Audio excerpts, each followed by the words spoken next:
সরকারের গঠিত 500 কোটি টাকার স্টার্টআপ তহবিল থেকে 5 লাখ থেকে 5 কোটি টাকা পর্যন্ত সহায়তা নিতে পারবেন নতুন উদ্যোক্তারা। দুপুরে ঢাকা বিশ্ববিদ্যালয়ের সিনেট ভবনে তারুণ্য, স্টার্টআপ ও সম্ভাবনার বাংলাদেশ বিষয়ক অনুষ্ঠানে শিক্ষার্থীদের প্রশ্নের জবাবে এমন আশ্বাস দেন প্রধানমন্ত্রী তারেক রহমান। এ সময় তিনি জানান, সম্ভাবনা থাকলে ব্যর্থ হলেও ঋণ সহ সকল সহায়তা দেওয়ার কথাও জানিয়েছেন সরকার প্রধান। মোহাম্মদ হোসাইনের প্রতিবেদন। তরুণদের উদ্ভাবনী চিন্তা, সৃজনশীলতা আর উদ্যোক্তা হওয়ার স্বপ্নকে জাতীয় উন্নয়নের মূলধারায় যুক্ত করতে 500 কোটি টাকার স্টার্টআপ ফান্ড গঠন করেছে বর্তমান সরকার।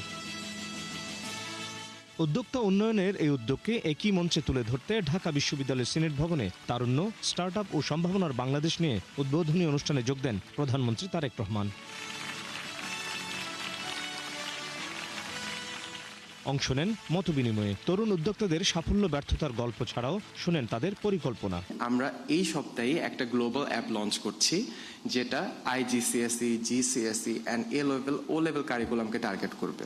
প্রশ্নোত্তরে প্রধানমন্ত্রী জানান, ব্যাংক লোন সহজ করা সহ নানা সহায়তা নিয়ে নতুন উদ্যোক্তাদের পাশে থাকবে সরকার। ব্যাংকের যে হ্যাসেলগুলো আছে, আপনার বিভিন্ন রকম কোল্যাটারাল সিকিউরিটি দিতে হয়, বিভিন্ন কাগজপত্র দিতে হয়, এটা আপনাকে যাতে এটা এর ভিতর দিয়ে যেতে না হয়, আপনি আসবেন, আপনার প্রজেক্টটা দেখবে, একটা কমিটির মতো করা হয়েছে, না একদম নিউট্রাল একটা কমিটি করা হয়েছে। এখানে মন্ত্রী সাহেবও নাই, এখানে অ্যাডভাইজার সাহেবও নাই, একদম পিওর একটা কমিটি করেছে। তারা আপনারা দেখবে, দেখে ডিসিশনে আপনাকে উইদাউট এনি কোল্যাটারাল আপনাকে তারা ফান্ড করবে। জানান, স্টার্টআপের নতুন নতুন ধারণা নিয়ে কাজ করছে সরকার। প্রথমবার ব্যর্থ হলে সম্ভাবনা থাকলে পরবর্তীতে দেয়া হবে অর্থ সহায়তা। আপনাকে আমরা যেটা হেল্প করা হবে সেটা তো কারো প্রাইভেট মানি না, এটা পাবলিক মানি। তবে নিশ্চয়ই আপনার ওটা যদি পটেনশিয়াল থাকে, ওটার ডেফিনেটলি তাকে আবার রিথিঙ্ক করা হবে, তাকে আবার ফার্দার করা যায় কিনা। যদি করা যায় অবশ্যই করা যাবে।